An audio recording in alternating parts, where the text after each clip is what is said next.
अभिषेक में जा रही लगता है कि नेहा जी हर जगह से भले ही खुशखबरी मिल रही हो, लेकिन बात होता है कि हमको 11 की 11 लोकसभा सीट जीतने के विश्वास को लेकर चल रहे हैं। भारतीय जनता पार्टी ने छत्तीसगढ़ में 11 की 11 लोकसभा सीट जीतने को लक्ष्य को रखा था और उसके लिए जीतोड़ हमारे कार्यकर्ताओं ने, पदाधिकारियों ने, वरिष्ठ नेताओं ने मेहनत भी की।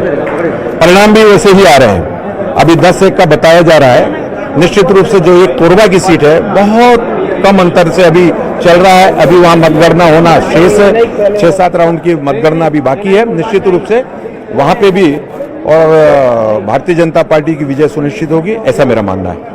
देश भर में खास तौर पे यूपी, बिहार और बंगाल में जो उम्मीदें आप लोगों ने की थी वो आंकड़ा नहीं छू पा रहे हैं, वहां पे बड़ा नुकसान दिख रहा है। नहीं, ये वास्तव में थोड़ा सा आश्चर्यजनक है, लेकिन अभी परिणाम आने और शेष हैं। बड़े राज्य हैं, उनकी मतगणना अभी भी चल रही है और देर रात तक चलेगी। निश्चित रूप से उसमें भी सुधार होगा, ऐसा मेरा मानना है। और बाकी अन्य राज्यों में जिस तरीके से दिल्ली 7 से 7 है, मध्य प्रदेश 29 से 29 है, हमारा हिमाचल पूरा 4 का 4 है, आंध्र प्रदेश है, तेलंगाना है, ऐसे कई राज्य हैं, उड़ीसा है। और उड़ीसा में तो सरकार भी राज्य में बनने जा रही है। तो निश्चित रूप से जनता ने विश्वास व्यक्त किया है। आंकड़ों पे थोड़ा बहुत आगे पीछे हो सकता है, लेकिन सरकार में तो एनडीए की सरकार ही बनेगी। आदरणीय प्रधानमंत्री मोदी जी के नेतृत्व में तीसरी बार निश्चित रूप से और स्पष्ट बहुमत, भारी बहुमत के साथ सरकार बनेगी। बीजेपी बहुमत का आंकड़ा पार कर पाएगी, क्या लग रहा है, छू पाएगी?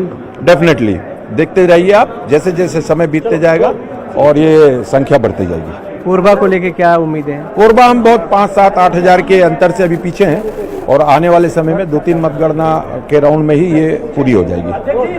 तो हमारे साथ प्रदेश अध्यक्ष किरण देव थे, जिनका कहना है कि कई बड़े स्टेट हैं जहां पर कई राउंड बाकी हैं। अभी भी उम्मीद जताए हुए हैं कि बीजेपी बहुमत का आंकड़ा छू लेगी। और प्रदेश में अगर बात करें तो 10-1 की जो स्थिति चल रही है, कोरबा में बहुत मामूली अंतर से पीछे उनका कहना है, वो भी आने वाले समय में उसको कवर किया जा सकता है। कैमरामैन मनीष के साथ अभिषेक शुक्ल, न्यूज़ 18 छत्तीसगढ़ राय। बिल्कुल। और चूंकि ये देखिए, अब छत्तीसगढ़ की स्थिति आप देख रहे थे, भारतीय जनता पार्टी के प्रदेश अध्यक्ष जो कि चुनाव से ठीक पहले जिम्मेदारी दी गई थी और उस जिम्मेदारी का एक बखूबी उन्होंने मुजाहिरा किया है। प्रदर्शन ऐसा कि शानदार रिजल्ट भारतीय जनता पार्टी के खाते में आए हैं, लेकिन उत्तर प्रदेश की थोड़ी सी जो जड़ें हैं वो हिलती हुई दिखाई दे रही है बीजेपी की यूपी में। और वहीं वेस्ट बंगाल में भी टीएमसी के सामने थोड़ा सा जो टक्कर है वो कहीं ना कहीं भारतीय जनता पार्टी के लिए थोड़ा सा चिंता का कारण जरूर बन रहा है।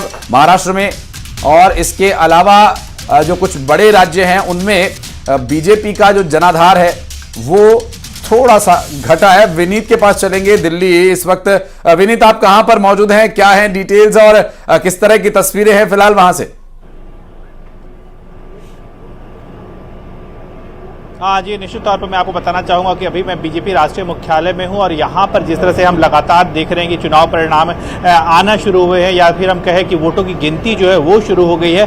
उसके बाद जिस तरह से पहले एग्जिट पोल के बाद जैसा उन्होंने यहाँ का माहौल था, कार्यकर्ताओं की बात करें या नेताओं की बात करें, जिस तरह का उत्साह था, उत्साह में थोड़ी सी कमी आई है। हालांकि बीजेपी के जो नेता हैं उनसे हमारी बात हो रही है, उनका साफ तौर पर कहना है कि अभी भी हम जो है वो एनडीए जो है वो बहुमत में है और एनडीए की सरकार जो है वो बनने जा रही है। हालांकि वो यह भी दावा कर रहे हैं कि उड़ीसा में जो है वो उनकी सरकार बन रही है, एनडीए की सरकार आंध्र प्रदेश में बन रही है। तो ऐसे में बीजेपी का कहना है कि वो कंफर्टेबल मेजोरिटी के साथ सरकार जो है वो एनडीए की बनने जा रही है। एक और बड़ी बात यहां पर मैं आपको बताना चाहूंगा कि अब जो है यहां पर बीजेपी में यह भी कार्यक्रम बनाया जा रहा है कि प्रधानमंत्री नरेंद्र मोदी जो है वो शाम में आते हैं और उनके स्वागत की भी बात जो है वो हो रही है। हालांकि इसको लेकर के अभी भी पूरी तरह से स्पष्टता नहीं आई है कि आखिरकार किस तरह का कार्यक्रम रहेगा, लेकिन जो हमें सूत्रों के हवाले से जानकारी मिल रही है कि बीजेपी राष्ट्रीय मुख्यालय विस्तार में एक कार्यक्रम होगा जहां पर बीजेपी जो है बीजेपी के कार्यकर्ताओं के साथ प्रधानमंत्री नरेंद्र मोदी जो है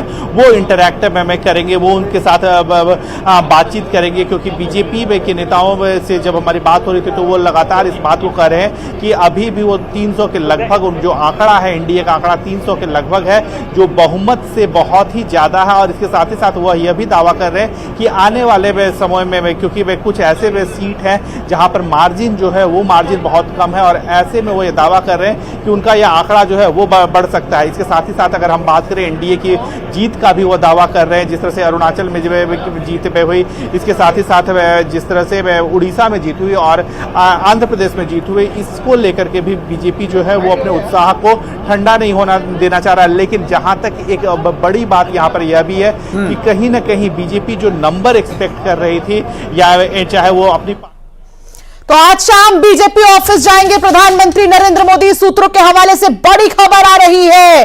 थोड़ी ही देर पहले विनीत भी इस बात को कह रहे थे और 7 बजे करीब शाम 7 बजे प्रधानमंत्री नरेंद्र मोदी बीजेपी ऑफिस जाएंगे। बिल्कुल, और इस बड़ी खबर के साथ ही आपको यह भी अपडेट दें, प्रधानमंत्री नरेंद्र मोदी इंटरैक्टिव सेशन वहां पर करेंगे, कार्यकर्ताओं से बात कर सकते हैं। और हमने देखा 2019 में भी अंशिका देखा था कि प्रधानमंत्री नरेंद्र मोदी जब वहां पहुंचे थे तो हजारों की संख्या में भारतीय जनता पार्टी के जो नया वाला कार्यालय बना उसमें हजारों की संख्या में लोग पहुंचे थे और प्रधानमंत्री नरेंद्र मोदी ने सबको हाथ जोड़कर अभिवादन किया था। और आज का आंकड़ा क्या रहेगा, रिजल्ट कहां जाकर क्लोज होगा, यह तो अभी नहीं कहा जा सकता, लेकिन वहां यह निश्चित है कि जीत लगभग सुनिश्चित हो ही चुकी है भारतीय जनता पार्टी की और एनडीए यहां पर सरकार बनाने की स्थिति में होगी। लेकिन कितना अंतर होगा यह थोड़ा सा देखने का विषय होगा। बिल्कुल, और प्रधानमंत्री नरेंद्र मोदी क्योंकि जाएंगे बीजेपी दफ्तर और वहां पर मुलाकात भी कार्यकर्ताओं से करेंगे। लगातार ये महा कवरेज जारी रहेगा। एक छोटा सा ब्रेक, बहुत जल्द लौटते हैं।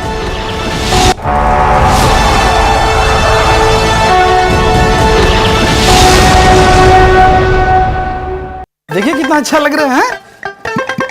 ये 2 साइज बड़ा नहीं है मैडम, डिस्काउंट भी तो इसी साइज पे बड़ा है। अरे अपना बबलू भी तो बड़ा हो ही रहा है, आज नहीं तो कल फिट आ ही जाएगा। कम प्राइस तो किया कॉम्प्रोमाइज। ये कौन सी लोकल चाय है? काफी सस्ती है। अब कम प्राइस के लिए थोड़ा सा कॉम्प्रोमाइज तो करना पड़ता है। नहीं करना है कॉम्प्रोमाइज, आप टाटा टी प्रीमियम दो। बाकी सब चीजों में तो कॉम्प्रोमाइज कर सकते हैं, लेकिन चाय में नो चांस। चाय तो बहुत बढ़िया बनी है, बिना कॉम्प्रोमाइज के जो बनी है। बढ़िया क्वालिटी वाली टाटा टी प्रीमियम।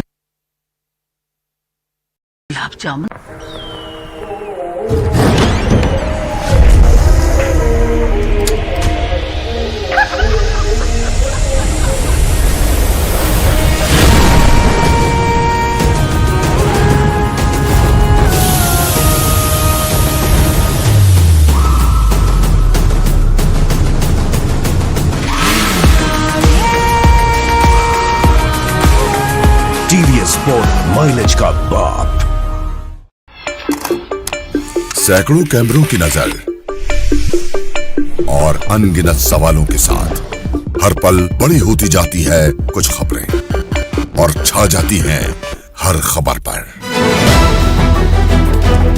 दिन की ऐसी ही बड़ी खबरों से रहिए खबरदार।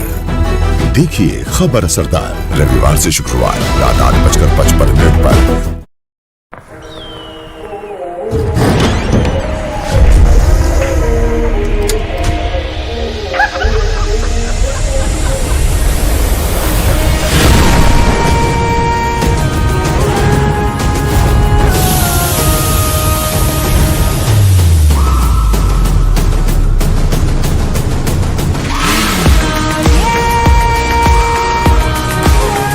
टीवीएस स्पोर्ट माइलेज का बाप। सैकड़ों कैमरों की नजर और अनगिनत सवालों के साथ हर पल बड़ी होती जाती है कुछ खबरें और छा जाती हैं हर खबर पर। दिन की ऐसी ही बड़ी खबरों से रहिए खबरदार। देखिए खबर असरदार रविवार से शुक्रवार रात 8:55 पर।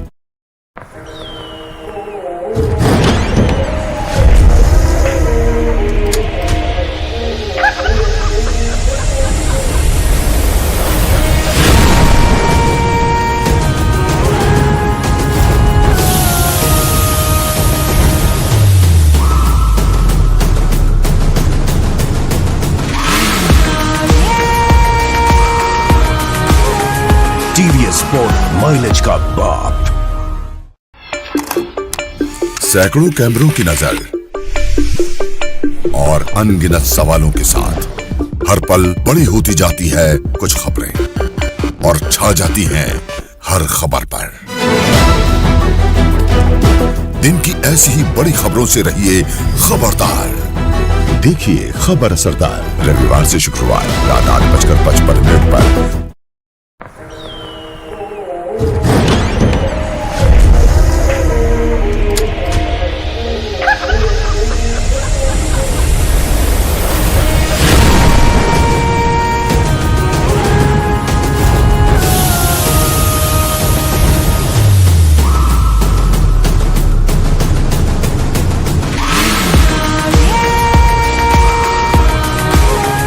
टीवीएस स्पोर्ट माइलेज का बाप। सैकड़ों कैमरों की नजर और अनगिनत सवालों के साथ हर पल बड़ी होती जाती है कुछ खबरें और छा जाती हैं हर खबर पर। दिन की ऐसी ही बड़ी खबरों से रहिए खबरदार। देखिए खबर असरदार रविवार से शुक्रवार रात 8:55 पर।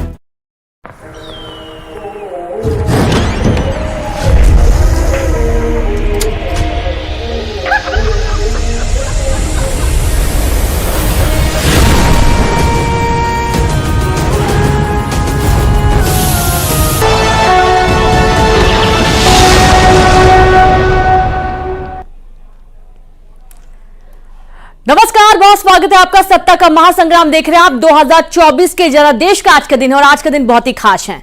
बिल्कुल खास इसीलिए है क्योंकि नतीजे आ रहे हैं और मध्य प्रदेश की तस्वीर जो है वो बिल्कुल साफ हो चुकी है। 29 सीटें हैं। बड़ी खबर इस वक्त आ गई है। बड़ी खबर देखिए, मध्य प्रदेश में 11 सीटों पर बीजेपी की जीत हो चुकी है।